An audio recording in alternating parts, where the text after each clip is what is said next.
Not long ago, I was exactly where you might be right now. I had a business I loved, I had clients I was proud of, and a calendar that was completely eating me alive. I was working 60 hours a week. My inbox, it owned me. I was 2 months behind on content, or actually, to be honest with you, longer than that. And every time someone asked me how I was doing, I'd lie and I'd say, just great, but just busy. And the truth was, behind the scenes, I was drowning. And I was telling you this because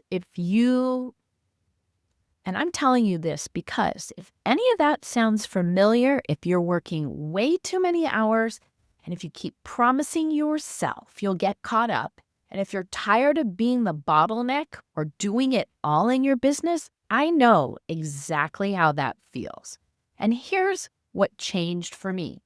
I started out by using AI, ChatGPT first, and then Claude, where I am now. And like everyone else, I was opening tabs, asking questions, copying answers, closing tabs. It helped me a little bit, but I was still drowning because I was using AI wrong.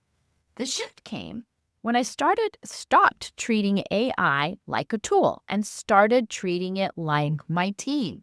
I built actual agents, not chatbots, team members, trained on my voice, trained on my business, trained on my standards.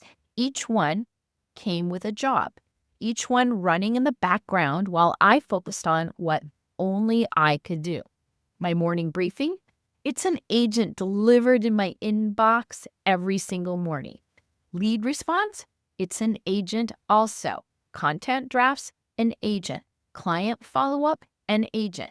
My work week now is about half of what it used to be. My revenue is up. My clients get better service from me. And guess what? I sleep better at night. In a couple days, I'm going to send you another video that explains the exact shift I made, the difference between using AI and building a team with AI. It's a small mindset change that will change everything for you. So watch for it. And if you took the audit, you already know which agents you need first. We'll get you there. So see you in a couple days with that next video.